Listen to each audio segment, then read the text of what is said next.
एक राजा की बेटी ने एक दृढ़ प्रतिज्ञा ली थी कि वह केवल उसी पुरुष से विवाह करेगी जिसका ईश्वर में सच्चा और अटल विश्वास हो।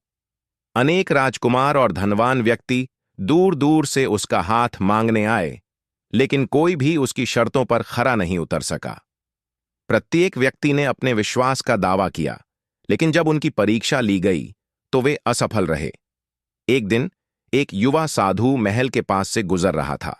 उसने देखा कि वहां एक विशाल भीड़ एकत्रित थी। जिज्ञासावश वह रुका और उसने इस हलचल का कारण पूछा। महल के पहरेदारों ने साधु के साधारण वस्त्र देखकर उसे रोकने की कोशिश की, लेकिन साधु अडिग था और उसकी दृढ़ता के कारण उसे राजकुमारी के समक्ष पेश किया गया।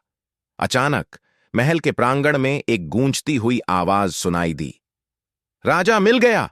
राजा मिल गया! राजकुमारी और साधु यह सुनकर चकित रह गए और इसका कारण पूछा। तब यह रहस्योद्घाटन हुआ कि एक निकटवर्ती राज्य के राजा का हाल ही में निधन हो गया था और उसके कोई उत्तराधिकारी नहीं थे। उस राज्य की जनता ने अपने नए राजा को चुनने के लिए एक अनूठा तरीका अपनाया। एक विशेष प्रशिक्षित हाथी जिसे भाग्य पहचानने की क्षमता थी, उसे यह निर्णय लेना था।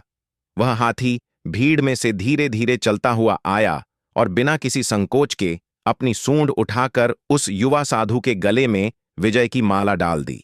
इस प्रकार वह विनम्र साधु, जिसके पास केवल उसका अटूट विश्वास था, राजा घोषित कर दिया गया और राजकुमारी अपनी प्रतिज्ञा के अनुसार उसकी रानी बनी।